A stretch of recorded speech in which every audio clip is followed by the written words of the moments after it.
Ela não vale nada. Fica com ela, fica com o que quiseres. Só me deixa ir embora. Foi isso que ele disse. 5 anos de lealdade, 5 anos de amor, 5 anos de sacrifício, reduzidos a uma simples moeda de troca, numa sala que cheirava a gin barato e a desespero puro. Nora nunca imaginara que a sua história de amor terminaria assim, no armazém industrial nos limites da cidade, rodeada de homens que não hesitariam em fazê-la desaparecer sem deixar rasto. Tinha construído a sua vida inteira à volta de Greg, tinha acreditado nas promessas dele, tinha adiado os próprios sonhos vezes sem conta, convencida de que aquilo era o preço do amor verdadeiro. Agora percebia, num único instante devastador, que o preço tinha sido a própria dignidade. Esperou pela risada, esperou pelo tiro, esperou por qualquer coisa que confirmasse que aquilo era, no fundo, uma piada cruel. Mas não foi isso que aconteceu. Em vez disso, o homem que todos temiam levantou-se devagar, e não olhou para o ex-namorado dela. Olhou para ela. Depois, sem pressa nenhuma, como quem larga o lixo no chão, deixou cair 2 pesados sacos de lona aos pés de Greg. Estás enganado, disse Julian. A voz dele era baixa, calma, mas havia algo naquele tom calmo que gelava o sangue de qualquer pessoa na sala. Ela vale exatamente $1 milhão. E tu, Gregory? Tu estás acabado. O ar dentro daquele armazém tinha gosto de cobre e de charuto barato. Era o tipo de atmosfera espessa, quase impossível de respirar, que se agarrava à roupa das pessoas e se infiltrava nos poros, garantindo que quem saísse dali levaria consigo, para sempre, o cheiro dos próprios erros. Isso, claro, assumindo que conseguisse sair vivo. Nora estava perfeitamente imóvel, encostada ao canto da sala. Os pés dela gritavam de dor dentro daqueles saltos altos de 10 centímetros que Greg tinha insistido que ela usasse. Mostra respeito, foi o que ele lhe disse no táxi, a caminho daquele encontro, as mãos já a tremer, os olhos a saltar nervosamente para os faróis dos carros que passavam. A gente veste-se bem para este tipo de gente, Nora. Fazemos com que pensem que pertencemos a este mundo. Mas Nora não pertencia àquele mundo. Nunca tinha pertencido. Nora era professora de artes numa escola secundária. Comprava as compras do mês com cupons de desconto. Vivia com o salário certo e nunca tinha visto tanto dinheiro junto na vida. Greg, por outro lado, era um corretor de imóveis comerciais de nível médio, cuja ambição ultrapassava em muito a sua competência. E naquela noite, essa ambição finalmente batera de frente contra uma parede de betão, a 100 km/h. O feltro verde da mesa de póquer, iluminado por uma luz forte vinda do teto, parecia demasiado brilhante para uma sala tão mergulhada em sombras. Sentados à frente de Greg estavam 3 homens. 2 deles eram músculo puro, pescoços grossos, fatos à medida que mal continham os ombros largos, olhos mortos que nunca pareciam pestanejar. O terceiro homem estava sentado bem no centro. Julian. Nora nem sequer sabia o apelido dele. Greg só se referia a esse nome em sussurros aterrorizados, como se dizê-lo em voz alta pudesse invocar alguma desgraça. O Julian é dono do papel todo. O Julian é dono do bairro inteiro. O Julian nunca pede 2 vezes. Mas Julian não parecia um monstro. Se alguém o cruzasse na rua, pensaria talvez que era arquiteto ou até cirurgião. Estava impecavelmente arranjado. O cabelo escuro, penteado para trás, começava a ganhar fios de prata nas têmporas. O fato era cinza-chumbo, ajustado a um corpo magro e atlético. E ao contrário dos outros homens à mesa, ele não bebia aquele uísque âmbar. Ao lado da mão direita dele estava apenas um copo de água com gás e uma rodela de limão. Durante toda a noite mal tinha dito uma palavra. Só observava. Nora tinha reparado nele desde o momento em que entrara naquela sala, arrastada pela mão de Greg. Havia algo perturbador na quietude dele, algo que contrastava violentamente com o nervosismo febril dos outros homens à mesa. Enquanto Greg suava, gaguejava e olhava constantemente para a porta, como se calculasse a distância até a fuga, Julian permanecia imóvel, como uma estátua esculpida em granito polido. Não havia impaciência nos gestos dele. Não havia pressa. Era como se soubesse, desde o início, exatamente como aquela noite terminaria, e estivesse apenas à espera de que os outros alcançassem a mesma conclusão óbvia. As mãos de Greg estavam encharcadas de suor. Nora conseguia ver o brilho úmido nos nós dos dedos dele, enquanto empurrava a última pilha de fichas para o centro da mesa. Era um monte patético, pequeno demais. Uma fortaleza de areia à espera de ser engolida pela maré. Vou pagar para ver, disse Greg, a voz a rachar-se no meio da frase. Julian não sorriu. Não fez qualquer expressão de desdém. Apenas virou as cartas devagar, com uma calma quase cirúrgica. Um full house. Ases cheios de reis. Eficiente. Brutal. Definitivo. Greg fitou aquelas cartas como se estivesse a ver a própria sentença de morte. A boca abriu-se-lhe mole. A pouca cor que ainda tinha no rosto escorreu de vez, deixando-o com o aspecto de um cadáver inchado debaixo de luzes fluorescentes. Isso, gaguejou Greg, puxando o colarinho da camisa como se lhe faltasse o ar. Isso são 300 mil ao todo, contando com as dívidas anteriores. 340, corrigiu um dos homens de pescoço grosso. A voz dele soava como pedra a raspar dentro de uma betoneira. Os juros compõem-se toda semana, Gregory. Eu não tenho isso. A confissão saiu dos lábios de Greg como uma pedra a cair. Ele olhou à volta da sala, desesperado, os olhos arregalados e úmidos. Preciso só de mais uns dias. Tenho um negócio a fechar em Meditão. Uma coisa de zoneamento comercial. É enorme. É dinheiro garantido. Julian bebeu um gole lento da água. Pousou o copo com precisão sobre o pequeno pousa-copos de cartão. Tu não tens negócio nenhum a fechar, Greg. Perdeste a tua licença de corretor há 3 semanas. O fôlego de Nora ficou preso na garganta. Ela fixou os olhos na nuca de Greg. Perdeu a licença. Durante 3 semanas ele tinha saído de casa todas as manhãs às 7h30, de fato e gravata. Tinha se queixado de clientes difíceis. Tinha-lhe pedido pela 3ª vez seguida que pagasse a renda inteira porque a comissão dele ainda não tinha caído. Foi então que Greg virou-se bruscamente e olhou, pela primeira vez naquela noite, para Nora. O desespero nos olhos dele transformou-se em qualquer coisa feia, qualquer coisa encurralada e venenosa. Eu posso dar-te uma garantia, disse Greg, a voz a subir de tom, quase histérica. E tremendo com o dedo suado apontou diretamente para Nora. Fica com ela. A sala ficou em silêncio absoluto. Até o zumbi do ambiente da ventilação do armazém pareceu calar-se. Nora sentiu o coração bater com tanta força contra as costelas que doía. O quê? Fica com ela. Repetiu Greg, agora de pé, inclinado sobre a mesa. Ela é bonita. Ela arranja-se bem quando quer. Vocês não têm clubes. Ponham-na a trabalhar. Fiquem com. A voz de Greg cortou pelo ar da sala como uma navalha, e foi nesse instante que Julian se levantou. Greg calou-se de imediato, o peito a arfar. Julian saiu de trás da mesa com passos medidos, deliberados, ignorando completamente o homem que acabará de o tentar trocar por dinheiro. Caminhou direito ao canto onde Nora estava encostada, presa pelas sombras. Nora não se mexeu. Cada instinto dentro dela gritava para correr, para disparar em direção à porta de aço pesada no fundo do armazém, mas as pernas simplesmente não respondiam. Ela observou os sapatos Oxford dele, impecavelmente engraxados, a devorar a distância entre os dois. Ele parou a menos de 1 metro. De perto, cheirava a roupa de tinturaria cara e a uma chuva fria distante. Havia uma pequena cicatriz a atravessar a sobrancelha esquerda dele. Qual é o teu nome? Perguntou Julian. Nora, respondeu ela. A voz não tremeu. Foi uma pequena vitória, mas Nora agarrou-se a ela com todas as forças. Nora. Ele experimentou o nome na língua, como quem prova um vinho novo. Não era um elogio, nem um insulto. Era apenas um dado, uma informação a arquivar. Tens noção da dívida que este homem acumulou? Não, disse ela sem rodeios. Pensava que ele vendia escritórios. Os lábios de Julian tremeram ligeiramente. Não era um sorriso, apenas uma breve fissura no granito daquele rosto. Ele não vende nada, exceto mentiras, Nora. E a ti foi a quem mais vendeu. Julian virou as costas a ela e voltou a encarar Greg, que tremia visivelmente agora, as mãos suspensas no ar como se preparasse para amparar um golpe. Avalias muito mal, Gregory, disse Julian, num tom suave. Estalou os dedos. Um som seco, único que ecoou pela sala inteira. Da periferia escura do armazém, um quarto homem avançou, carregando 2 grandes sacos de lona verde escura. Pareciam pesados. O homem passou pela mesa e largou-os diretamente aos pés de Greg. Bum, bum.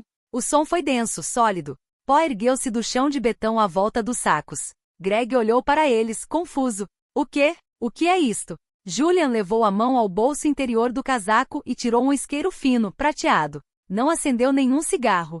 Apenas girou o metal entre os dedos, observando a luz fluorescente refletir-se nas bordas. Chamaste-lhe inútil, declarou Julian. Ofereceste-a para saldar uma dívida de 340 mil dólares. Sim, disse Greg, ansioso, a acenar rapidamente com a cabeça. Sim, exatamente. Uma troca justa. Não, respondeu Julian. Não é uma troca justa porque tu possuis a mesma visão econômica de um viciado desesperado. Julian apontou os sacos com o isqueiro.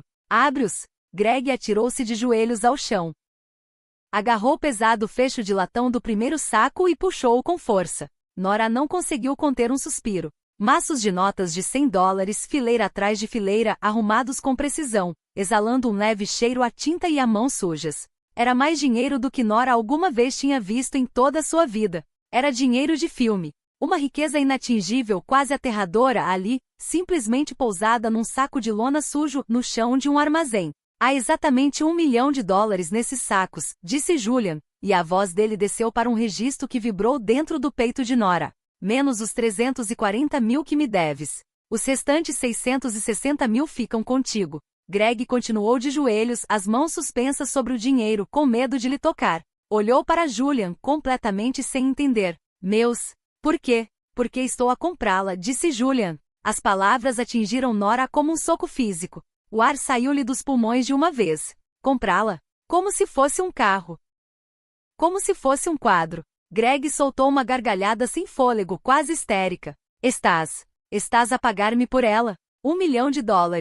Olhou para Nora com um sorriso doentio a alargar-se-lhe no rosto. Eu disse-te, Nora. Eu disse-te que íamos sair desta. Depois voltou a olhar para Julian. Negócio fechado. Negócio fechado. Fica com ela. É tua. Julian avançou um passo. O salto do sapato dele desceu com toda a força sobre os dedos da mão de Greg. Greg gritou, um som agudo, fino, de agonia pura, mas Julian não levantou o pé. Pressionou ainda mais, inclinando o corpo sobre ele, o rosto completamente inexpressivo. Não estou a dar-te este dinheiro porque ela está à venda, disse Julian baixinho, olhando para o homem que se contorcia no chão. Estou a dar-te este dinheiro para estabelecer uma linha de base da realidade. Chamaste-lhe inútil.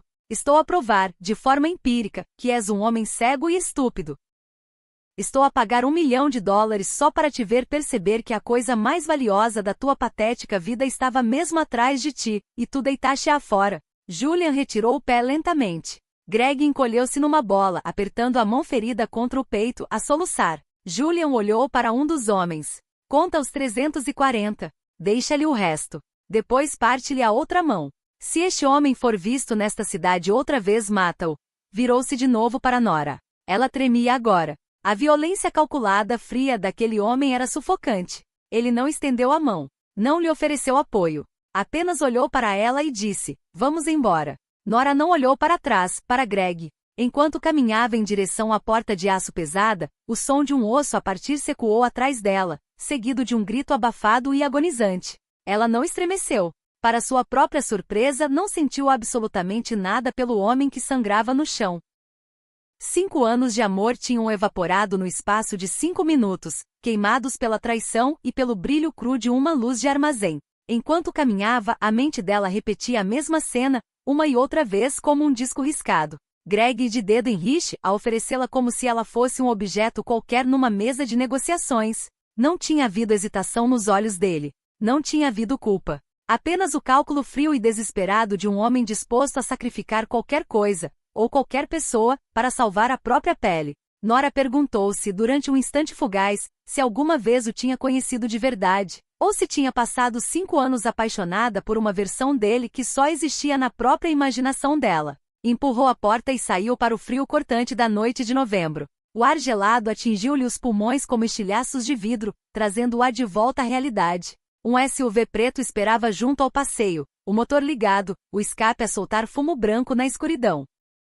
Julian já estava junto à porta traseira aberta. Não a segurava por cortesia. Esperava apenas que a sua nova carga entrasse. Nora parou na calçada. Cruzou os braços sobre o vestido fino, a tremer violentamente. Eu não vou contigo. Julian fez uma pausa. Apoiou a mão na borda superior da porta do carro. Tens $43 na tua conta bancária, Nora. O teu contrato de arrendamento está em nome dele. E os homens dentro daquele armazém não vão fazer distinção entre Gregory e a namorada de Gregory, se decidirem que 600 mil não chega para aliviar o orgulho ferido deles. Ela encarou.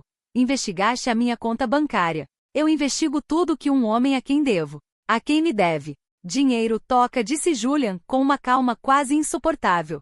Entra no carro. Compraste-me. Ela cuspiu as palavras com nojo, finalmente rompendo o choque. Atiraste $1 milhão para o chão como se eu fosse um pedaço de carne num leilão. Atirei $1 milhão para quebrar o espírito de um homem, corrigiu Julian, o tom insuportavelmente calmo. Tu foste um instrumento dessa quebra. Não confundas uma demonstração tática de riqueza com tráfico humano. Eu não compro pessoas, Nora. É um péssimo retorno de investimento. Bateu levemente no teto do carro. Entra ou caminha até Brooklyn com esses sapatos ridículos. Francamente não me interessa qual escolhes. Ele deslizou para o banco de trás, deixando a porta aberta. Nora olhou para a rua deserta. Era industrial, vazia e escura. Sentiu o vento gelado a cortar-lhe a pele através do tecido fino do vestido, e por um instante considerou seriamente caminhar. Considerou desaparecer sozinha naquela noite, sem dever nada a ninguém, nem a Greg, nem aquele homem de olhos frios que acabará de comprar a sua liberdade como quem compra um automóvel usado. Mas a verdade era simples e cruel: não tinha para onde ir, não tinha família próxima disposta a acolhê-la sem perguntas. Não tinha amigos que não fossem, de alguma forma, ligados ao mundo de Greg. Olhou de novo para a porta aberta. O interior do SUV estava banhado por uma luz âmbar quente, quase convidativa, um contraste obsceno com a violência que acabará de testemunhar. Ela fez uma escolha. Não uma boa escolha, mas a única que não envolvia morrer de frio ou ser assassinada por mafiosos. Entrou. A porta fechou-se com um baque pesado e pressurizado, isolando-os de todo o barulho da cidade. Os bancos de couro estavam aquecidos. O ar cheirava a couro usado e ao leve toque cítrico do perfume de Julian. Enquanto o SUV se afastava do passeio, Nora manteve-se encostada à janela oposta, o mais longe possível dele. O silêncio esticou-se, pesado e espesso. Ela observava as luzes da rua a piscarem sobre o rosto de Julian. Ele lia qualquer coisa no telemóvel, completamente indiferente à presença dela. Então, o que é que acontece agora? Perguntou Nora por fim, a voz tensa. Se eu não sou escrava e não sou prostituta. O que sou? Um animal de estimação. Julian nem levantou os olhos do ecrã. És um passivo que acabei de gastar $1 milhão a adquirir. O que te torna, tecnicamente, um problema meu. Eu não pedi para ser adquirida. E não pedi para assistir a um homem crescido a tentar vender a própria parceira para salvar os joelhos. No entanto, aqui estamos, respondeu Julian, finalmente bloqueando o telemóvel e guardando-o no bolso. Virou a cabeça para olhar para ela. Na luz fraca do carro, os olhos dele pareciam ainda mais escuros, quase negros. Deste 5 anos da tua vida a um parasita. Nora sentiu o fôlego preso na garganta. Aquilo não soou como um insulto. Soou como uma autópsia do próprio passado dela. Trabalhaste turnos duplos. Pagaste as dívidas dele. Deixaste que ele te convencesse de que os teus sonhos, a tua arte, a tua carreira, eram secundários à ambição patética dele. Como é que sabes da minha arte? Perguntou Nora, surpreendida. Já te disse. Eu sei tudo que ele toca. Julia inclinou-se ligeiramente para a frente. O Gregory olhava para ti e via um escudo. Algo para atirar à frente das balas destinadas a ele. Via-te como inútil porque, no fundo, é fundamentalmente incapaz de reconhecer valor. E tu, o que vês? Perguntou Nora, a voz reduzida a um sussurro. Ela detestou o quanto soou desesperada. Detestou estar ali, a pedir validação a um chefe da máfia. Mas o chão tinha desaparecido debaixo dos seus pés e ela estava em queda livre. Julia encarou-a. Pela primeira vez naquela noite, a máscara fria e calculista escorregou por uma fração de segundo. Havia algo intensamente pesado por trás daquele olhar. Algo que parecia, de forma inquietante, raiva, mas não dirigida a ela. Vejo alguém que ainda não sabe lutar por si mesma, disse Julian. Vejo lealdade desperdiçada num tolo. Ele desviou o olhar, fixando-o na escuridão do trânsito através do para-brisas. Eu não tolero desperdício, Nora. Amanhã resolvemos a tua vida. Esta noite dormes. Estendeu a mão até a consola entre eles, tirou um cobertor grosso de lã e atirou-o para o colo dela. Nora agarrou-o. Era pesado, quente. Puxou-o à volta dos ombros, apercebendo-se pela primeira vez de quão exausta estava de verdade. A adrenalina começava a esvair-se, deixando-a a oca dorida. Olhou para o homem ao seu lado. Temido. Impiedoso. Acabará de partir os ossos de um homem e de largar uma fortuna num chão sujo. Ele era um monstro, por qualquer definição da palavra. Mas enquanto Nora fechava os olhos, deixando o zumbido do motor embalá-la para a escuridão, percebeu algo aterrador. Pela primeira vez em 5 anos, sentia-se segura. Acordar foi um processo lento e brutal de inventário. Primeiro veio o físico. A cabeça de Nora latejava com uma dor surda, rítmica. Os pés estavam inchados, as bolhas provocadas pelos saltos impostos por Greg a arder contra os lençóis. Depois veio o ambiente. Os lençóis eram pesados, frescos, com cheiro a detergente neutro. O colchão era firme. Não havia barulho de trânsito. Nenhum radiador a chiar. Por fim, veio a memória. A mesa de póquer. Os sacos de lona. O som da mão de Greg a estilhaçar-se debaixo de um sapato de couro. Nora sentou-se na cama, puxando o edredom pesado até o queixo. Estava num quarto que parecia menos uma casa e mais uma suíte de hotel de luxo à espera do próximo hóspede anônimo. Janelas do chão ao teto ofereciam uma vista panorâmica do horizonte de Manhattan, cinzento e machucado sob as nuvens do início da manhã. As paredes eram de um cinza ardósia, a mobília minimalista e afiada. Não havia fotografias, nem livros, nem qualquer tralha. Era um quarto despido de história. Uma batida educada, dupla na porta, fê-la estremecer. Entre, disse ela. A voz saiu como lixa. A porta abriu-se e uma mulher, talvez na casa dos 50 e tal, entrou. Vestia um simples vestido cinza e trazia um tabuleiro. Tinha um olhar bondoso, mas a postura era estritamente profissional. Bom dia, menina, disse a mulher, pousando o tabuleiro na mesinha de vidro. Café preto. Uma jarra de água. 2 aspirinas. Chamo-me Ellen. O senhor Russo pediu-me que viesse ver como estava. Ele espera-a na sala de jantar, quando estiver pronta. Russo. Julian Russo. O nome finalmente ancorou o fantasma à realidade. Onde é que estamos? Perguntou Nora. Tribeca, respondeu Ellen com suavidade. Abriu a porta de um roupeiro, revelando uma fileira de roupas novas em folha. Camisolas, calças de ganga, blusas simples. As etiquetas ainda estavam presas. Tomei a liberdade de adivinhar os seus tamanhos com base no que trazia vestido quando chegou. Há artigos de higiene na casa de banho. Não tenha pressa. Ellen saiu em silêncio, a porta a fechar-se atrás dela com um clique suave. Nora olhou para o café. Não queria bebê-lo. Não queria vestir as roupas dele. Queria acordar no seu apartamento apertado e cheio de correntes de ar em Brooklyn. Mas esse apartamento tinha desaparecido, amarrado a um homem que a tinha vendido por uma fração do que devia. Tomou a aspirina. Bebeu o café. Tomou banho numa casa de banho toda em mármore preto sem juntas, esfregando a pele até ficar rosada tentando lavar o cheiro do armazém, a memória do suor de Greg. Vestiu uma calça de ganga escura e uma camisola de cachemira cinzenta que custava mais do que a renda mensal dela. Assentava-lhe na perfeição. E isso perturbou-a mais do que se não assentasse. Quando Nora finalmente atravessou o pentoso enorme e silencioso até a sala de jantar, encontrou Julian. Estava sentado a uma mesa maciça de carvalho, a ler um tablet. Vestia uma camisa branca impecável, as mangas dobradas até os cotovelos, revelando antebraços marcados por músculos definidos e cicatrizes finas, antigas. O casaco do fato tinha desaparecido, mas a aura de violência contida permanecia. Ele não levantou os olhos quando ela entrou. Senta-te. Nora puxou uma cadeira na outra ponta da mesa. Compraste-me um guarda-roupa inteiro.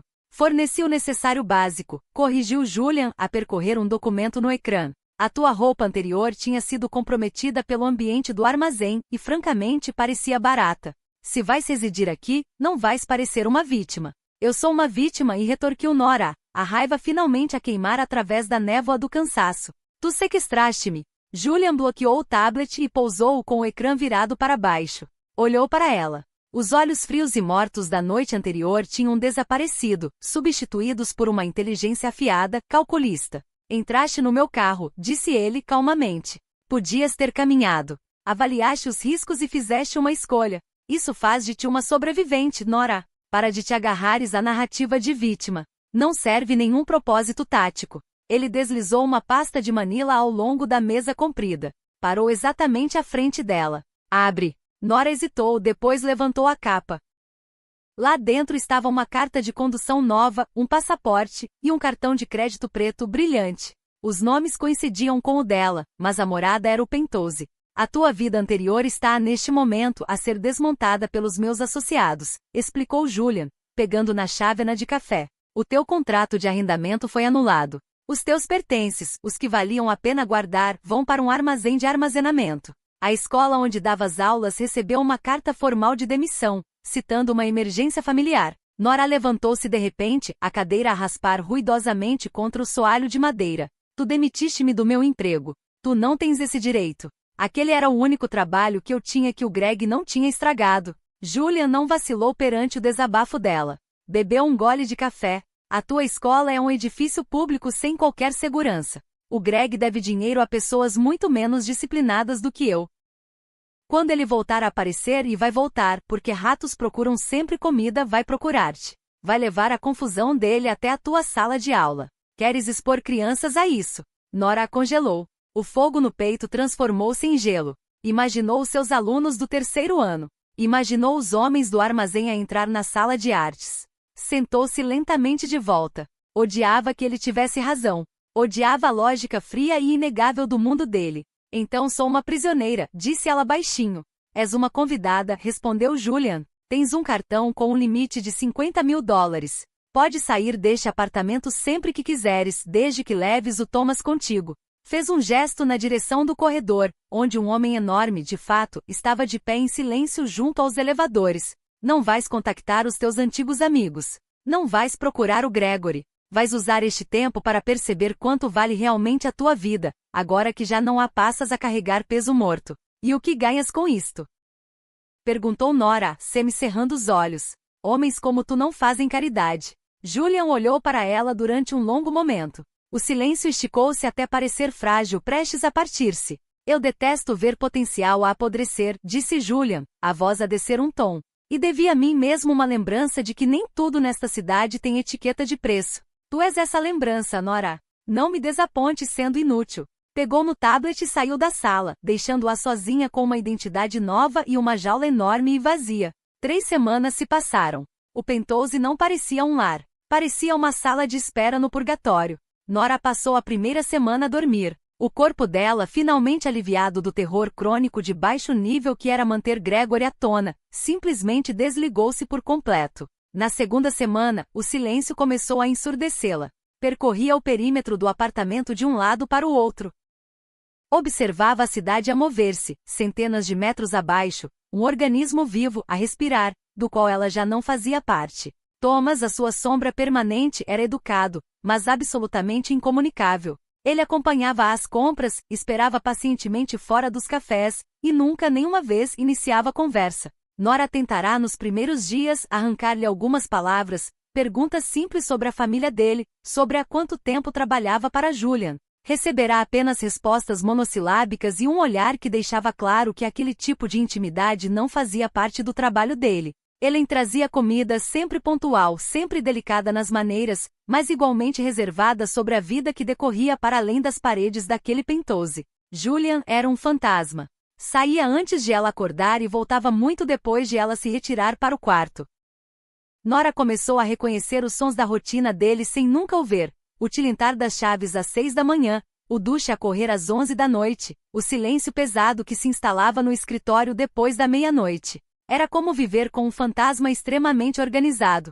Quando os caminhos se cruzavam, era apenas um breve aceno, uma troca transacional de oxigênio no corredor. Na terceira semana, Nora estava a perder o juízo. Encontrou-o no escritório de casa tarde, numa terça-feira à noite. A porta estava entreaberta. A sala cheirava a papel velho, couro e café forte. Julian estava sentado atrás de uma secretária maciça de mogno, rodeado de pilhas de livros razão fortemente riscados e manifestos de carga. Esfregava a ponte do nariz, visivelmente exausto. Nora abateu na ombreira da porta aberta. Ele não levantou os olhos. Se precisares de alguma coisa, diz a Ellen. Não preciso de nada, disse Nora, avançando para dentro da sala. Quero um emprego. Julian parou de escrever.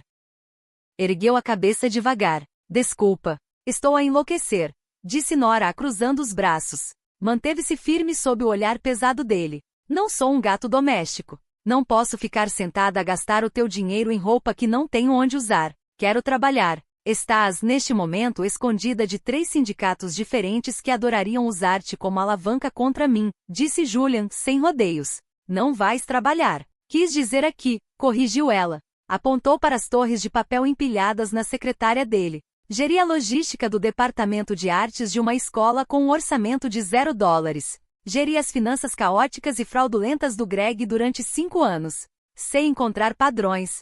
Deixa-me ajudar. Julian recostou-se na cadeira. Estudou-a. Era o mesmo olhar avaliador do armazém, mas desta vez sem a crueldade. Era um cálculo genuíno. Isto não é corrigir desenhos de crianças, Nora. Eu sei, disse ela. É lavagem de dinheiro, ou contrabando, ou seja lá o que for que fazes para pagar um apartamento que custa mais do que o PIB de uma ilha pequena. Uma gargalhada seca e áspera escapou dos lábios de Julian. Foi um som chocante, enferrujado pela falta de uso. Transformou-lhe o rosto, deixando-o por um breve segundo mais jovem, inteiramente humano. É uma empresa de fornecimento para restaurantes, disse Julian, o fantasma de um sorriso ainda a pairar-lhe nos lábios. Legítima na maior parte. Serve de cobertura para as operações menos recomendáveis. Mas as margens estão a sangrar, e o meu contabilista, ou é incompetente, ou está a roubar-me. Deslizou um pesado livro-razão encadernado a couro pela mesa. Queres um emprego? Encontra a fuga. Tens 48 horas. Se falhares, voltas a ver televisão diurna. Nora avançou, o coração a bater num ritmo firme e rápido contra as costelas. Pegou no livro-razão. Era pesado. E se eu encontrar? Então discutimos um salário, disse Julian, voltando-se para os seus próprios papéis. Vais receber exatamente o que vales. Nem um cêntimo a mais. Durante os 2 dias seguintes, Nora quase não dormiu. Montou seu posto de trabalho na ponta mais afastada da mesa de jantar. Pediu marcadores, uma calculadora e um quadro branco a Ellen. Mergulhou nos números. Era um caos. A empresa de fornecimento estava inchada de fornecedores fantasma, faturas duplicadas e cobranças erráticas de combustível. Ela trabalhou até de madrugada, os olhos a arder, o café a ficar frio ao lado do teclado, enquanto ia arriscando cada anomalia com o marcador amarelo vivo. Havia algo quase meditativo naquele trabalho, algo que a fazia esquecer, por breves momentos, o inferno das últimas semanas. Os números não a atraíam. Os números não a chamavam de inútil à frente de estranhos armados. Mas também não lhe mentiam. Não faziam promessas que não pudessem cumprir. Não apostavam o futuro num armazém sujo. Os números seguiam regras, e pela primeira vez em muito tempo, Nora sentiu que finalmente compreendia as regras do jogo em que se tinha metido. Na quinta-feira à noite, às 11 horas, Nora voltou ao escritório de Julian. Deixou cair o livro-razão sobre a secretária. Página 42, disse Nora à voz rouca, mas firme. Pagamentos a um fornecedor chamado Apex Logistics. Faturam-te transporte refrigerado toda semana, mas olha para os recibos de combustível. Julian abriu o livro. Percorreu com o dedo a coluna que ela tinha marcado a amarelo vivo. O consumo de combustível não bate certo com a quilometragem para caminhões refrigerados, explicou Nora, inclinando-se sobre a secretária. Estava perto o suficiente para sentir de novo o perfume dele.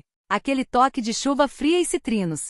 Estão a faturar-te transporte de caminhões pesados, mas os recibos de gasolina sugerem que andam a usar carrinhas normais. Os registros de temperatura estão falsificados.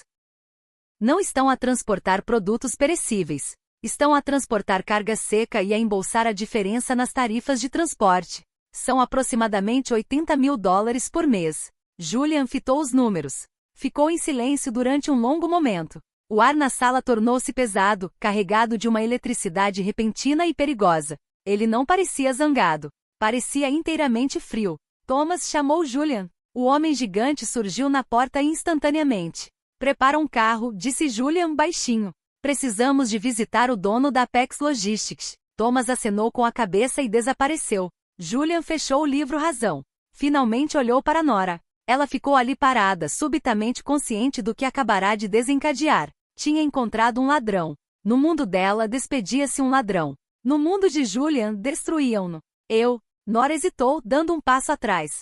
O que vais fazer com ele? Julian levantou-se a abotoar o casaco do fato. Vou encerrar uma conta pouco rentável.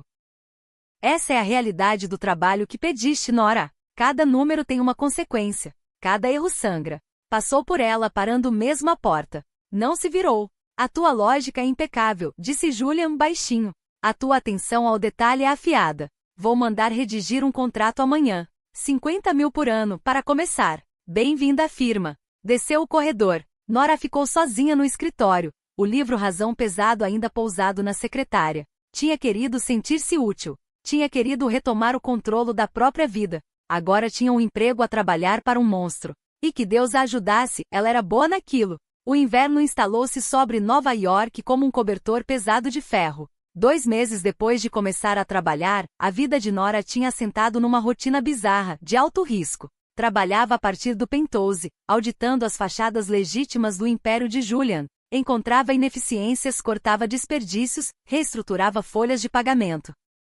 Era, na prática, a diretora financeira sombra de uma organização criminosa. O medo tinha se desgastado, substituído por uma adrenalina estranha e hiperfocada. Julian já não era um fantasma. Passavam horas juntos no escritório dele, a discutir estruturas fiscais e empresas de fachada. Ele era implacável, exigente, absolutamente intransigente. Mas ouvia-a quando ela falava.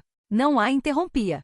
Não a diminuía. Para um homem que governava através do medo, tratava a mente dela com uma reverência absoluta. Era intoxicante. Às vezes, tarde na noite, Nora apanhava-se a observá-lo por cima da borda de uma chávena de chá, a estudar a forma como ele franzia a testa concentrado num relatório, a forma como os dedos dele tamborilavam sobre a mesa quando um número não batia certo. Nessas alturas, era fácil esquecer quem ele realmente era. Era fácil esquecer os sacos de lona, o som do osso de Greg a partir-se, os homens de olhos mortos que obedeciam a cada gesto de Julian sem hesitar. Mas depois via a arma escondida debaixo do casaco dele, ou ouvia o telemóvel encriptado a tocar a horas estranhas, e a realidade voltava a instalar-se com toda a sua frieza. Julian Russo não era um homem comum. Era o centro de um império construído sobre medo e sangue, e ela, de alguma forma inexplicável, tinha se tornado parte dele. Mas a jaula, por mais dourada que fosse, continuava a ser uma jaula. Preciso de sair, anunciou Nora, uma terça-feira de manhã. Julian bebia um expresso à mesa de jantar, a ler o jornal em papel. Não baixou o jornal. O Thomas está disponível para te levar. Não quero só andar de carro. Preciso de caminhar, disse Nora, a vestir um casaco pesado de lã. Preciso de material de pintura, material a sério. Vou a uma loja em Sorro. É terça-feira de manhã. Vai estar vazia. Julian baixou o jornal devagar. Olhou para ela, os olhos a percorrer a determinação na postura dela. Leva também o Garret, disse Julian, com naturalidade. Garret era novo na equipa de segurança, mais jovem, mais rápido, com olhos que varriam o perímetro constantemente, como um falcão nervoso. Está bem, concordou Nora. O ar lá fora era brutalmente frio, a morder-lhe as bochechas assim que saiu do SUV.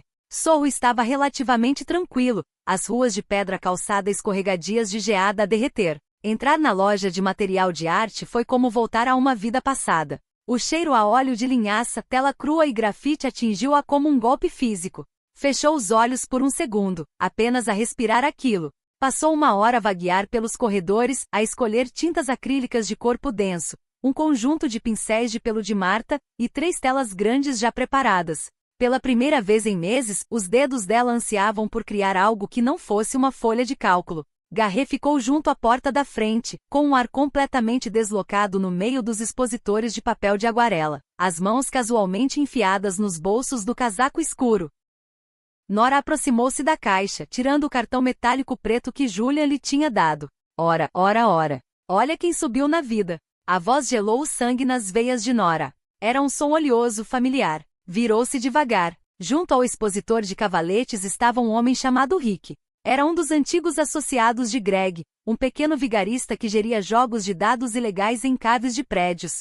Estava com um aspecto ainda pior do que ela se lembrava. Cabelo desgrenhado, um casaco sujo, olhos maníacos e nervosos. Nora sentiu o estômago revirar-se-lhe. Rick tinha sido uma presença constante nos piores momentos da relação com Greg, sempre a rondar quando as dívidas se acumulavam, sempre com aquele sorriso oleoso que prometia problemas. Vê-lo agora ali na loja de material de arte que devia ter sido seu pequeno refúgio, fez-lhe voltar todo o pânico que pensava ter deixado para trás no armazém. Rick, disse Nora à voz tensa. O Greg tem andado à tua procura, querida, disse Rick a sorrir com desdém a aproximar-se. Cheirava a cerveja azeda e a roupa por lavar. Está numa situação difícil. Perdeu o uso da mão direita. Engraçado isso. Disse que tu fugiste com os peixes graúdos. Os olhos de Rick desceram até ao cartão preto na mão dela. Uma luz gananciosa e feia acendeu-se-lhe nas pupilas. Parece que ele tinha razão. Estás a esconder-nos alguma coisa, Nora. O Greg deve dinheiro a muita gente. Achas que pode simplesmente fugir enquanto nós passamos fome? Estendeu os dedos sujos e agarrou-lhe o pulso. Ele nem sequer chegou a apertar. Um borrão de movimento eclipsou a visão de Nora. Garret atravessou os 5 metros de espaço da loja numa fração de segundo. Não gritou. Não deu qualquer aviso. Garret agarrou Rick pela garganta com a mão esquerda, erguendo-o na ponta dos pés, e atirou-o com força contra o expositor de cavaletes. A madeira estilhaçou-se com um estrondo violento. Telas caíram ao chão. A caixeira gritou.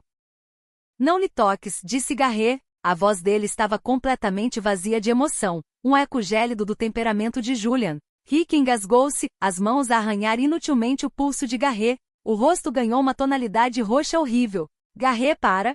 Gritou Nora, avançando. Vais matá-lo. Garret não afrouxou a pressão. Olhou para Nora, à espera de uma ordem direta. Larga-o, exigiu Nora, a voz a tremer. Garret soltou o aperto. Rick desabou no chão, entre a madeira partida, a tossir violentamente, a arquejar por ar. Garret debruçou-se sobre o homem que se contorcia, recolheu os sacos de compras de Nora do balcão, e deixou cair um maço de notas de $100 na caixa registradora. Pelos danos, disse a caixeira aterrorizada. Colocou a mão levemente nas costas de Nora. Vamos embora agora. O caminho de volta ao Penthouse foi um turbilhão sufocante. Nora olhava pela janela, as mãos a tremer violentamente no colo. Ela não era apenas uma contabilista. Não era apenas uma convidada. A violência não era teórica. Caminhava mesmo ao lado dela, pronta para partir o pescoço de um homem dentro de uma loja de material de arte. Quando entraram no Penthouse, Julian já estava de pé no átrio. Claramente já tinha recebido uma chamada. O rosto dele era uma máscara ilegível de fúria fria, o tipo de raiva que não gritava, mas queimava tudo que tocava até virar cinza. Garret, espera lá fora, ordenou Julian baixinho. A porta fechou-se com um clique. Nora ficou parada na entrada, os sacos de material de pintura pesados nas mãos. Julian percorreu a distância entre eles em 3 passadas longas. Não lhe tocou, mas a presença dele era esmagadora. Pairava sobre ela, a vibrar com uma tensão fortemente contida. Estás ferida. A voz dele era um sussurro áspero. Não, disse Nora. Olhou para ele, recusando-se a encolher-se. O Garret resolveu a situação. Não devias ter estado lá, disse Julian, o maxilar a contrair-se. Tu não és uma civil, Nora.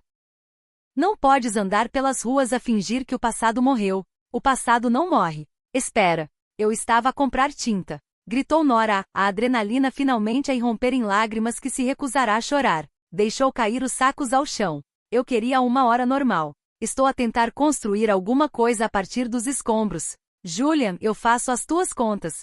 Vivo na tua fortaleza, mas não sou tua para trancares. Tu és minha.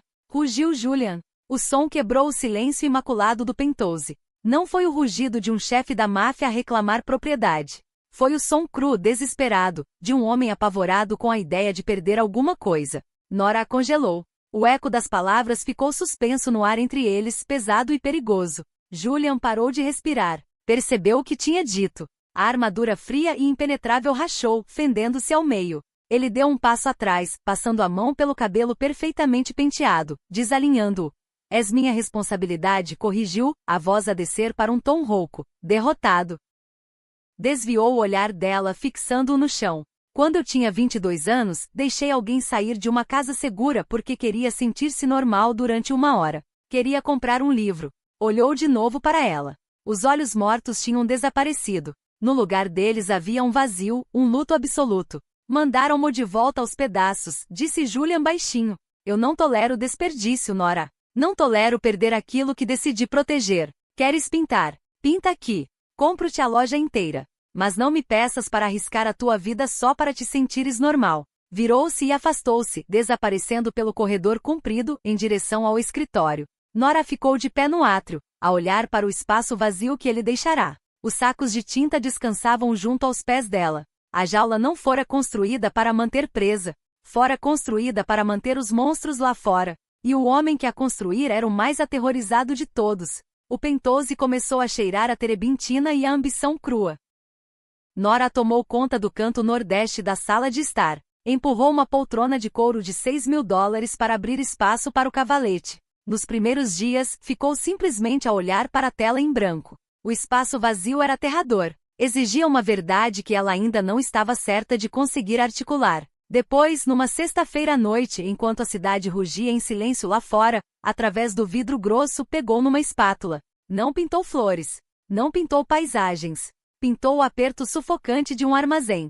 Pintou pinceladas violentas e irregulares de carvão e carmesim. Pintou o peso esmagador de $1 milhão a esmagar-se contra o betão. Julian não a impediu. Não se queixou da gota perdida de azul cerúleo que manchou permanentemente o tapete importado. Sentava-se no sofá, um copo de água mineral na mão, e observava-a trabalhar. Nunca fazia críticas.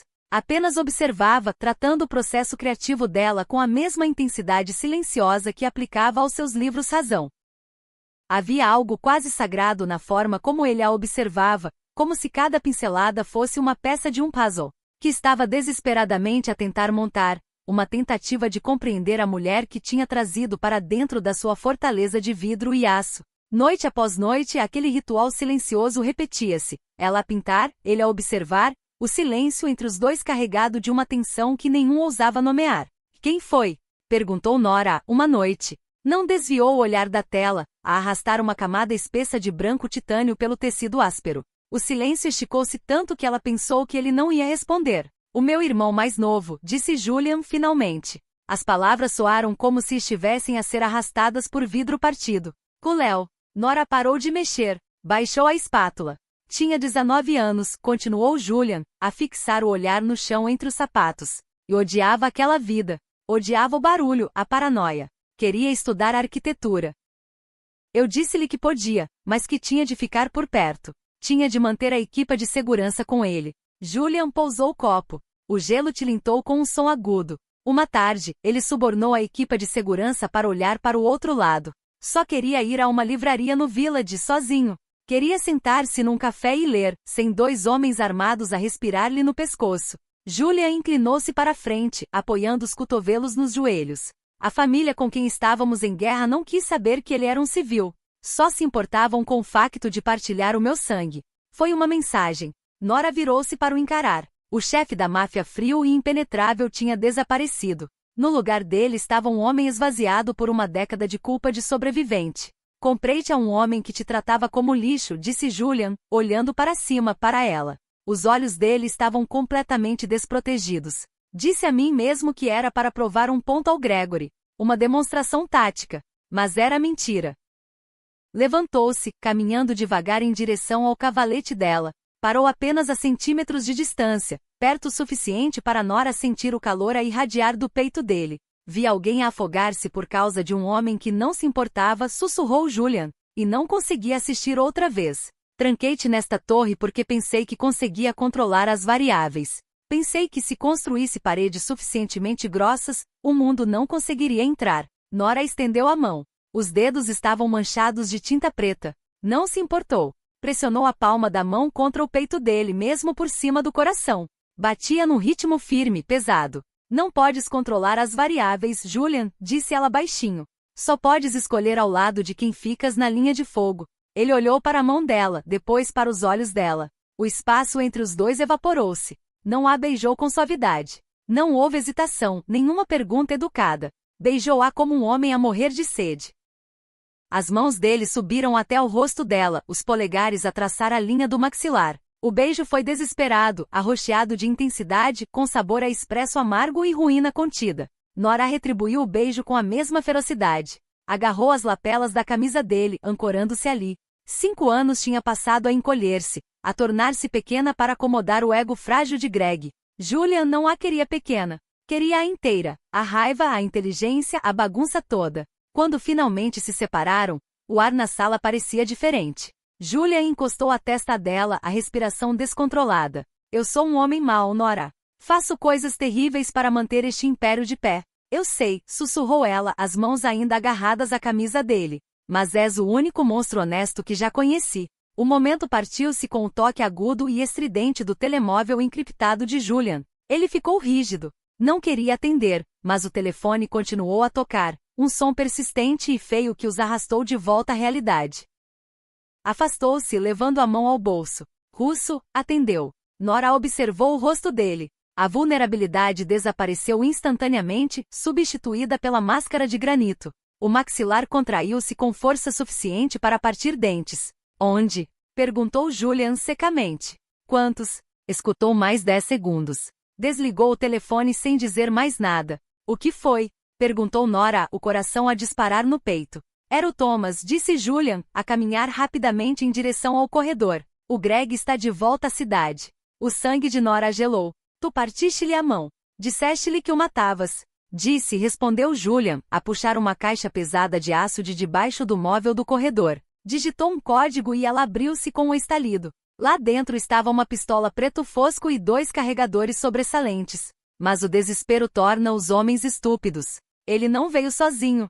Foi ter com a família Baroni, o sindicato que controla as docas. Vendeu-lhes as rotas que tens estado a auditar. Nora sentiu o ar sair-lhe dos pulmões. As rotas de logística. O sangue vital do fluxo de caixa legítimo e ilegítimo de Julian. Como é que ele podia sequer saber das rotas? Exigiu ela. Julian verificou a corrediça da arma, introduzindo uma bala na câmara com um clique seco. Não sabia. Mas sabia que eras tu quem as auditava. Disse aos Baroni que a minha nova contabilista é o elo fraco. Vão atacar o armazém principal em Queens, esta noite. O armazém do servidor, disse Nora, avançando um passo. Julian, o livro Razão de Backup inteiro está naquele servidor local. Se o levarem, tem toda a alavanca que precisam para te desmontar por completo. Estou ciente, disse Julian. Enfiou os carregadores sobressalentes no bolso do casaco. O Garrett e o Thomas encontram-se comigo lá embaixo. Vamos apagar o servidor e incendiar o edifício antes que os Baroni cheguem. Vou contigo, disse Nora. Absolutamente não. Julian, o servidor está encriptado com uma cifra rotativa, argumentou Nora, a voz a subir de tom. Agarrou o casaco no cabide. Tu não tens a chave. Eu tenho. Se tentares forçar a entrada, o sistema de segurança bloqueia a unidade e transmite os dados para a nuvem. Precisas de mim para o apagar por completo. Julian virou-se para ela, os olhos a arder de fúria pura. Não te vou levar para uma zona de guerra. Tu mesmo disseste isso. Gritou Nora, avançando para o espaço dele, recusando-se a recuar. Não podes controlar as variáveis. Este é o meu trabalho, Julian. É o meu livro Razão. Deixa-me resolver isto. Ele fitou-a. O relógio a contar na cabeça dele era praticamente audível. Cada segundo perdido a discutir era um segundo que os Baroni ganhavam sobre o armazém. Praguejou violentamente em italiano. Se saíres do meu campo de visão por um único segundo, tranco-te num cofre pelo resto da tua vida. Entendeste? Conduz, disse Nora. Nora agarrou-se ao próprio casaco, tentando controlar o tremor das mãos. Há poucos meses, a única coisa que precisava digerir era um orçamento escolar minúsculo e as desculpas constantes de um namorado falhado. Agora estava prestes a entrar no armazém sob fogo cruzado, para salvar o império de um homem que a tinha comprado como quem compra uma joia rara. A ironia não lhe escapou. Mas por trás do medo havia também uma determinação que ela nunca tinha sentido antes, algo feroz e inegociável. Aquele servidor continha o trabalho dela. Aquela cifra tinha sido criada pelas próprias mãos dela. E ninguém, nem os Baroni nem Greg, iria tirar-lhe aquilo. O trajeto até Queens foi um borrão de luzes de neon e silêncio pesado. O SUV rasgava as ruas da madrugada, a passar sinais vermelhos sem qualquer hesitação. Garrett conduzia, os olhos fixos na estrada, enquanto Thomas ia sentado no banco do passageiro, uma espingarda automática silenciada apoiada nos joelhos. Julian sentou-se atrás com Nora. Segurou-lhe a mão. O aperto era forte, quase dorido, ancorando os dois no meio do caos que se instalava. O armazém ficava à beira do rio East River. Não era o barracão sujo e abandonado onde Nora tinha sido vendida. Este era um enorme centro logístico moderno. Fileiras de contentores de transporte, empilhadas 3 a 3, formavam um labirinto de aço corrugado enferrujado. Garrett apagou os faróis à medida que se aproximavam do perímetro. Guiou o pesado SUV através de um portão de rede aberto, estacionando-o bem na sombra de um bloco de contentores empilhados. O perímetro parece limpo, chefe, murmurou Thomas, a varrer o pátio escuro através de óculos de visão noturna. Mas o portão foi cortado. Alguém já está lá dentro. Movam-se depressa. Fiquem em silêncio, ordenou Julian. Olhou para Nora. Fica sempre atrás de mim. Saíram do veículo para o vento gelado do rio. O ar cheirava a maresia, gasóleo e betão úmido. A sala do servidor ficava no módulo de escritório central, uma caixa de aço reforçado, elevada sobre pilares de betão, no meio do chão do armazém. Avançaram pelos corredores de estantes altíssimas, os passos silenciosos sobre o betão. O coração de Nora martelava contra as costelas como um pássaro preso. Aquilo não era uma folha de cálculo. Não era uma coluna abstrata de números. Aquele era o limite extremo do mundo que ela tinha escolhido. O coração de Nora não parava de martelar. A cada sombra que se mexia entre os contentores, o corpo inteiro dela se contraía, à espera de um disparo, à espera de qualquer coisa. Nunca tinha sentido um medo assim, um medo primitivo, animal, completamente diferente do desespero silencioso que sentirá durante anos ao lado de Greg. Aquele medo era imediato. Era físico. E de forma estranha, sentia-se mais viva do que alguma vez se sentirá atrás de uma secretária ou de um cavalete. Chegaram às escadas de metal que levavam ao escritório. Julian foi à frente, a arma erguida, a espreitar rapidamente pelo canto da ombreira da porta. Acenou. Livre. Entraram apressadamente. A sala estava banhada pela luz azul e fria das prateleiras de servidores. Disse Julian a Nora. Apaga tudo. Nora atirou-se para a cadeira de escritório giratória, os dedos a voar sobre o teclado mecânico. Abriu o terminal de comando.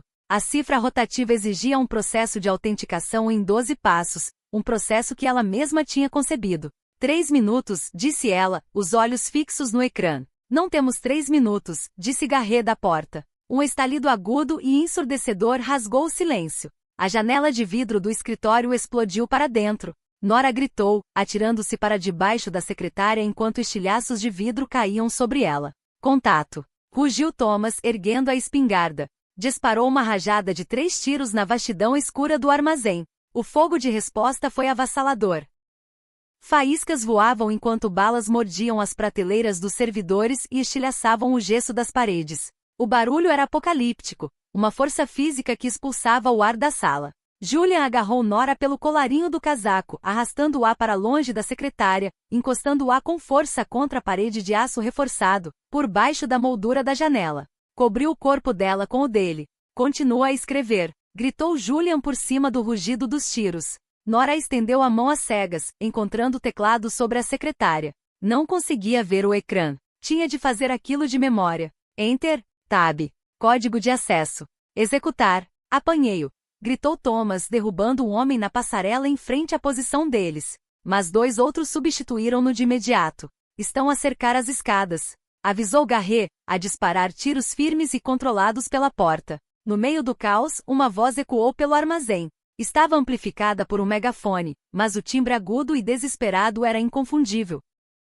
Nora, eu sei que estás aí em cima. Greg. O dedo de Nora parou, suspenso sobre a tecla final de Enter. Tentei dizer-lhes que era só uma professora estúpida. A voz de Greg ecoou, rachando-se em pânico maníaco. Mas eles queriam os livros.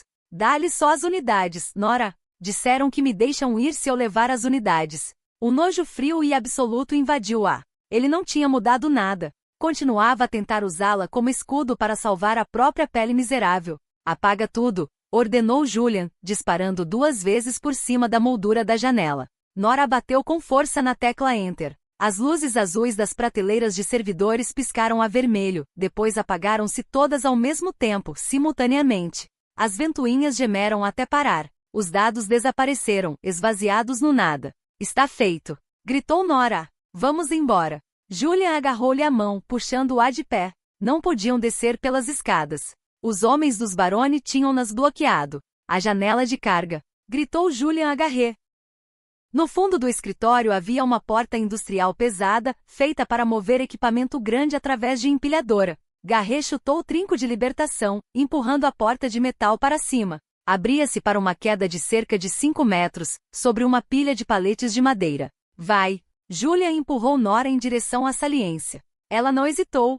Saltou-o aterrando com força sobre a madeira, o impacto a sacudir-lhe a coluna. Garret aterrou ao lado dela um segundo depois, puxando-a para o abrigo atrás de uma empilhadora. Thomas saltou a seguir, mas ao tocar no chão, uma rajada de tiros vinda da passarela atingiu-o no ombro. Ele grunhiu cambaleando para frente, deixando cair a espingarda. Thomas! Rugiu Julian, do parapeito do escritório. Julian não saltou. Virou-se para trás, disparando fogo de cobertura rápido para proteger a retirada de Thomas. Nora observou horrorizada do chão. Julian, salta!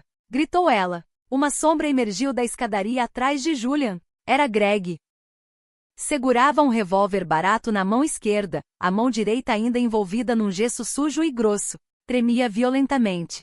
Eu só preciso das unidades. Gritou Greg, apontando a arma às cegas para as costas de Julian. Julian, atrás de ti. Berrou Nora. Julian girou o corpo, mas Greg puxou o gatilho num espasmo de puro terror. O disparo foi selvagem. Não atingiu o peito. Acertou Julian alto nas costelas, mesmo debaixo do braço.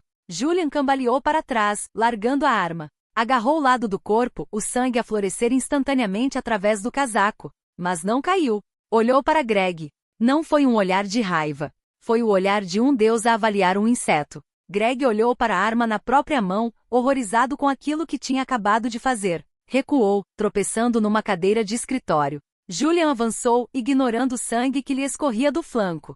Não pegou na arma. Agarrou Greg pela garganta com uma só mão, erguendo-o completamente do chão. Avalias muito mal, Gregory, sussurrou Julian. Com um puxão brutal, Julian atirou Greg para trás. Greg atravessou a janela estilhaçada, despenhando-se 5 metros até o chão de betão lá embaixo. Aterrou com o estalo úmido nauseante. Não se mexeu. Julian oscilou no parapeito, as forças finalmente a falharem. Tombou para frente. Apanhe-no! Gritou Nora. Garré lançou-se, amparando Julian antes que a cabeça dele batesse nas paletes. Juntos, Nora e Garré arrastaram o chefe ferido para trás da empilhadora. As sirenes! Arquejou Thomas do chão, a agarrar o ombro ensanguentado. Ao longe, o uivo das sirenes da polícia cortava o ar da noite. O músculo dos Baroni também ouviu. Sem o elemento surpresa e com os servidores apagados, os pistoleiros cortaram as perdas. O som de passos em fuga ecoou em direção às saídas de trás. Nora caiu de joelhos ao lado de Julian. O rosto dele estava branco como giz. O sangue acumulava-se debaixo do corpo a manchar a madeira.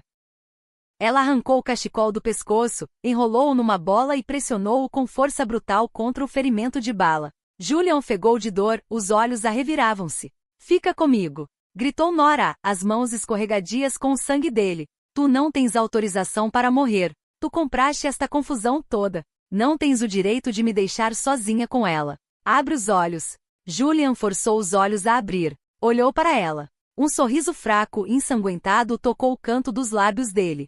Mandona, arquejou. Garré, traz o carro, ordenou Nora, assumindo completamente o comando da situação. Thomas, ata o ombro. Vamos embora agora mesmo. Olhou para o homem que sangrava entre as mãos dela. O chefe da máfia temido. O monstro.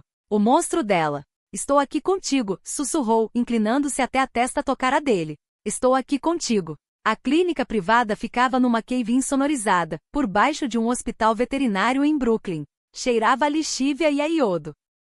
Nora sentou-se numa cadeira dura de plástico na sala de espera. Estava ali há 6 horas.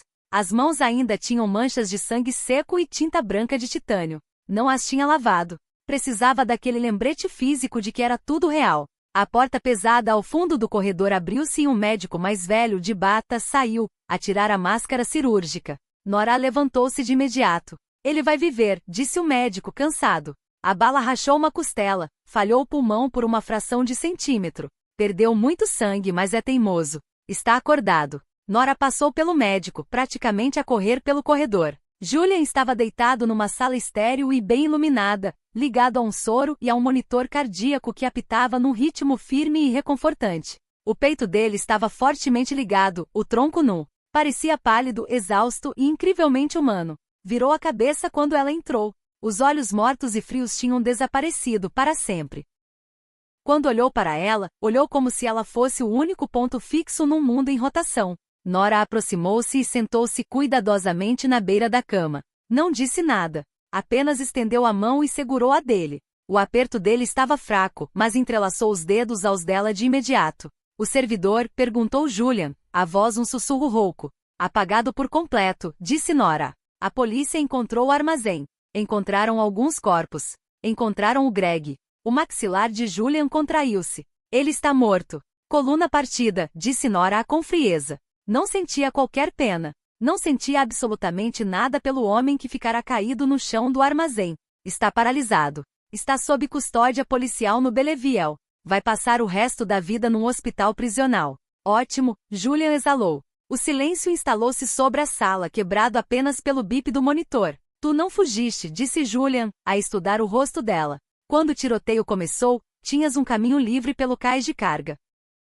Podias ter desaparecido na cidade. Tinhas o meu cartão de crédito. Podias ter recomeçado do zero. Eu já recomecei do zero, disse Nora. Apertou a mão dele. A minha vida está no Penthouse, rodeada de parapeitos e tapetes arruinados. Estou exatamente onde quero estar. Julian olhou para as mãos dela. Viu o sangue seco a esfarelar-se da pele misturado com a tinta. Era a manifestação visual de quem ela se tinha tornado, a artista e a sobrevivente. 50 mil por ano é um insulto, disse Julian baixinho. Nora piscou os olhos, apanhada de surpresa. Desculpa. Para uma diretora financeira que enfrenta tiros para proteger os ativos da firma, continuou Julian, um leve sorriso a brincar-lhe nos lábios pálidos. É uma avaliação patética. Precisas de um aumento. Nora soltou uma gargalhada úmida e engasgada. Uma lágrima finalmente escapou, traçando um caminho limpo pela bochecha suja. Eu não quero um salário, disse Nora, aproximando-se mais dele. A voz dela estava firme, feroz e completamente livre de medo. Quero participação. Quero um lugar à mesa. Apaguei os barone do centro logístico. Guardo a cifra do teu império inteiro. E salvei-te a vida. Eu não sou uma funcionária, Julian. Sou uma sócia. Julia encarou-a, viu o fogo nos olhos dela. Viu a mulher que tinha estado a tremer num armazém, apenas 3 meses antes, agora completamente substituída por uma rainha, pronta a reclamar o trono. Ergueu a mão livre, a estremecer com a dor nas costelas, e envolveu a nuca dela, puxando-a para baixo. Negócio fechado, sussurrou contra os lábios dela. Beijou-a, selando o contrato em confiança e em sangue, e num amor forjado nos cantos mais sombrios da cidade. O livro Razão estava finalmente equilibrado. Nora tinha sido avaliada, testada, e empurrada até ao limite extremo. E no final, o homem que era dono da cidade percebeu a verdade. Ela não era inútil. Ela não tinha preço.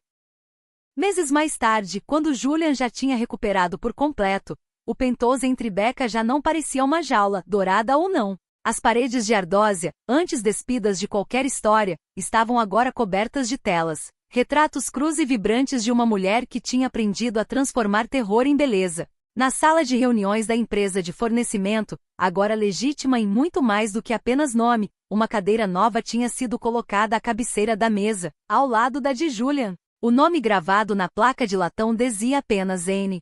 Russo, sócia. Nora nunca se esqueceu do cheiro daquele armazém, do peso dos sacos de lona a bater contra o chão, da voz de Greg a gritar que ela não valia nada. Mas aprendeu com o tempo que aquele momento não a tinha definido. Tinha-a libertado. E sempre que alguém perguntava como uma professora de artes se tinha tornado a diretora financeira de um dos impérios mais temidos de Nova York, ela sorria e dizia apenas que tinha sido avaliada uma vez, por um homem cego e estúpido, e que tinha decidido nunca mais deixar ninguém definir o seu valor por ela. Julian, por sua vez, aprenderá algo igualmente importante. Durante anos, tinha acreditado que proteger as pessoas que amava significava trancá-las atrás de paredes grossas e guardas armados, significava controlar cada variável, cada risco, cada possibilidade de perda. A morte de Léo tinha lhe ensinado isso, ou pelo menos era o que ele acreditava. Mas Nora tinha lhe mostrado outra verdade mais difícil de aceitar, que o amor verdadeiro não se constrói a trancar portas, mas a confiar que a pessoa amada é capaz de escolher o próprio caminho, mesmo quando esse caminho atravessa fogo cruzado. Ele não a tinha salvo naquela noite em Queens. Tinham-se salvo um ao outro. E pela primeira vez desde que enterrara o irmão mais novo, Julian Russo sentiu que talvez não precisasse de governar o mundo inteiro sozinho, com mão de ferro e coração fechado. Talvez só precisasse de alguém disposto a ficar ao seu lado, mesmo sabendo exatamente que tipo de homem ele era. Para quem ficou agarrado ao ecrã até este momento, deixem o vosso like e partilhem esta história com alguém que ama um romance intenso e perigoso. Nora provou que ser subestimada pode ser a arma mais poderosa que existe. E Julian aprendeu que a verdadeira lealdade não se compra. Conquista-se muitas vezes a sangue. Deixem nos comentários qual foi o vosso momento preferido da transformação de Nora, de refém à rainha da máfia. Subscrevam o canal e ativem o sino para não perderem o próximo drama de tirar o fôlego. Fiquem atentos para o próximo episódio.